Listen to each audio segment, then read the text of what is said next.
सांसें तो बस एक वहम है, श्याम के नाम से जीता हूं। बोलो सांसें।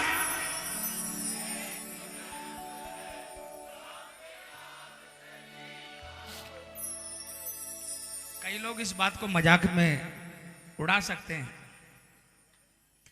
4 दिन पहले मैं कीर्तन में था, आप लाइव देख सकते हो उसको।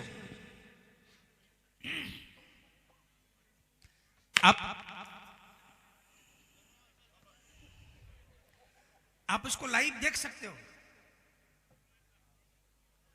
एक बंदा कीर्तन के अंदर में एक बंदा खड़े होकर बोला कि कोरोना के अंदर में उसके एक रिश्तेदार को डेथ सर्टिफिकेट दे दिया। भाई साहब प्लीज, डेथ सर्टिफिकेट दे दिया और उसकी बॉडी पैक करके चेन्नई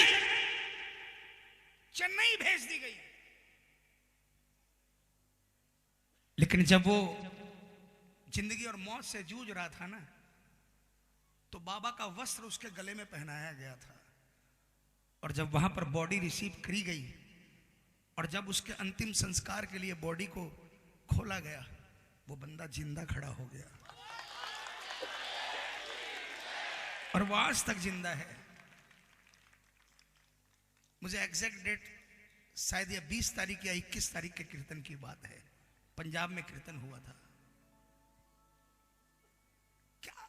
क्या मानते हो आप इसको?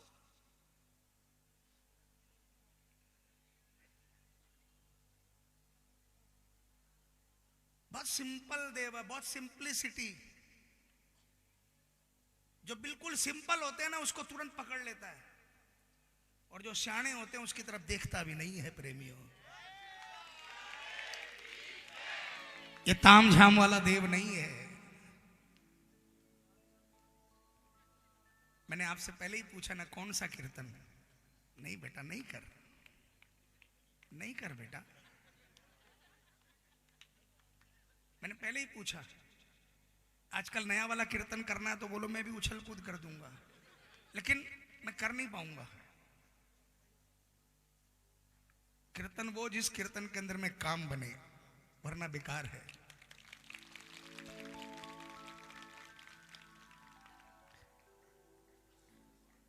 मैं तो निवेदन करूंगा, देखो भैया हमारे कैमरे वालों, आप लोग जो आगे पीछे दाएं बाएं ना 10 12 5 15 फोटो एक साथ खींच लो।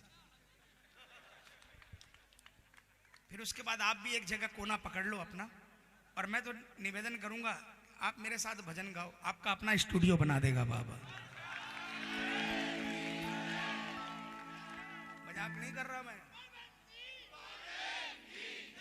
जिसकी आप फोटो उतार रहे हो ना, उसकी कभी दुनिया फोटो उतारा करती थी। मैं सड़क पर था, लेकिन श्याम बाबा को नहीं जानता था। किसी ने श्याम के दरबार के बारे में बताया और इस दरबार में कदम रखा। बस उस दिन के बाद से कभी पीछे नहीं घूमने दिया बाबा ने। हमेशा अपना पावर से हमेशा ऊपर उठाता चला गया, कभी नीचे नहीं उतारा बाबा ने। हाँ, मैं अपने स्वार्थ से गाने आता हूं, ये मैं भी नहीं जानता इसकी क्या मर्जी है, लेकिन ये जरूर है आज भी मुझे वो पहले 10 साल जो मुफलिसी में इसको भजन सुनाया और बिना स्वार्थ के सुनाया, आज भी वो दिलो दिमाग पर छाए हुए हैं वो 10 साल। अगर वो 10 साल नहीं होते तो आज मैं यहां नहीं होता। प्रेमी, बिल्कुल सच्चा दरबार है। इस दरबार के अंदर में आप सिर्फ और सिर्फ सिंपल भाव से बाबा को भजन सुना दो, कसम खाटू वाले की, कहीं और भटकने की दरकार ही नहीं पड़ेगी आपको। आखिरी दरवाजा है।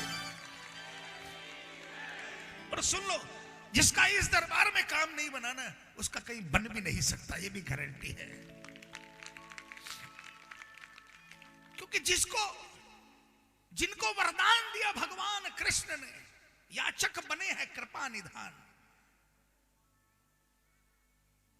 जो इनके पास था,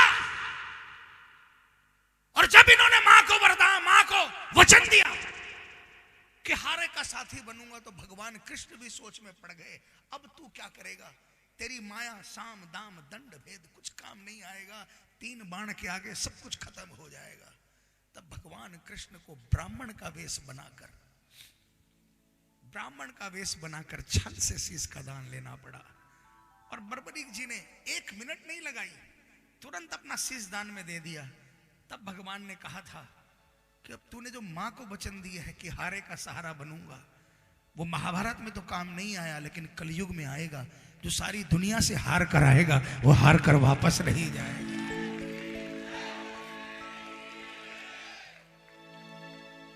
आप लोगों को पता है दिल्ली से कितनी टैक्सियां जाती है, पंजाब से, हरियाणा से, राजस्थान से कितनी टैक्सियां जाती है, और जो टैक्सी ड्राइवर 4 दिन खाटू में खड़ा रहकर गाड़ी में ही रह जाता है, वो गाड़ी में ही रह जाता है। लेकिन जो टैक्सी ड्राइवर गाड़ी खोलकर उतरा कि चलो मेरा सेठ आया है किसी दरबार के अंदर में, तो मैं भी उस सेठ से मिलकर आता हूं, और वो 10 मिनट के लिए इसके दरबार में गया, जिस सेठ को लाया था वो तो फिर भी स्वार्थ से आता जाता है, वो टैक्सी ड्राइवर इसका बन गया। प्रेमियों, ऐसे सैकड़ों उदाहरण देखे, सैकड़ों। इसलिए मैं आपसे भी निवेदन करूंगा, जो ये पटाखे है ना, वो एक बार सब फोड़ लो। हाँ, एक बार। अब हम सब कीर्तन करेंगे, है ना? बोल साचे, बोल खाटू नरेश की।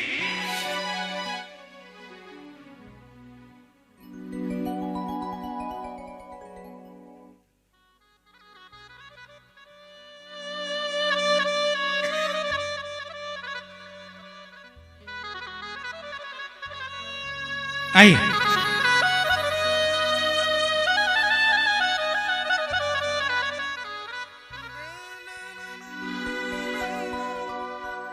सीकर एक बार।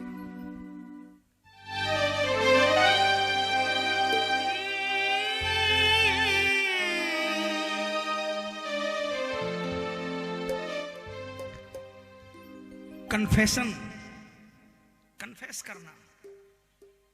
कन्फेस का मतलब समझे? कन्फेशन का, हाँ, अपनी गलती को स्वीकारना, इसके सामने खड़े होकर कभी भी झूठ नहीं बोलना। हम लोग कह देते हैं मंदिर में जाकर, बाबा मैंने क्यों ही कौन चाहे, सब झूठ बोलते हैं, है ना? बाबा को बोलिए कि बाबा चाहिए मुझे, गृहस्थी जीवन आपने दिया है, ये बच्चे दिए हैं, इनको पालने के लिए मकान चाहिए, आज के जमाने के हिसाब से गाड़ी चाहिए, सब कुछ चाहिए, लेकिन उससे पहले आप चाहिए बाबा, आपके बिना कुछ नहीं चाहिए। अगर आप ये सब कुछ सामान देकर, ये साधन देकर अगर मुझे अपने से दूर कर दोगे तो नहीं चाहिए ये सब। अगर इन संसाधनों में उलझकर आपके दरबार में जाने का मन हुआ, लेकिन मैंने ये सोचा अभी तो ये व्यापारी आएगा, अभी तो ये परिवार में फंक्शन है, अभी तो ये परिवार में फंक्शन है, तो बेकार है वो कृपा, नहीं चाहिए वो कृपा। नरसिंह जी को जब टूटी गाड़ी लेकर चले थे ना, नरसिंह जी, जब चिट्ठी आई थी नानी बाई के ससुराल से, हीरे मोती जवाहरात की डिमांड लिस्ट आई थी, नरसिंह जी ने तो देखी भी नहीं, लेकर भगवान कृष्ण के चरणों में रख दी, तू जाने और तेरा। भगवान ने वहां भी परीक्षा ली, टूटी गाड़ी में ले नरसिंह जी जा रहे हैं, 10-5 मोड़े साधु संग में जा रहे हैं, भगवान ने मुनीम का वेश बनाया और रास्ते में कई गाड़ा भर भर कर हीरे मोती जवाहरात और वस्त्रों का लेकर आ गए और कहा, नरसिंह जी मैं कन्हैया का मुनीम, कन्हैया ने तेरी बेटी का भात भरने के लिए हीरे मोती जवाहरात भिजवाए हैं। नरसिंह जी ने क्या कहा पता है? जाकर कह दे तेरे कन्हैया ने वास्ते लगा दे इन हीरे मोती जवाहरात में, मेरी बेटी का भात इनसे नहीं भरा जाएगा, मेरी बेटी का भात तो तब भरा जाएगा जब मुरली वाला रुक्मणी और भामा को लेकर आएगा और अपने हाथों से अपनी बहन नानी को चुनरी उड़ाएगा, तभी मेरी बेटी का भात भरा जाएगा। कृपा बिन नहीं चाहिए कुछ।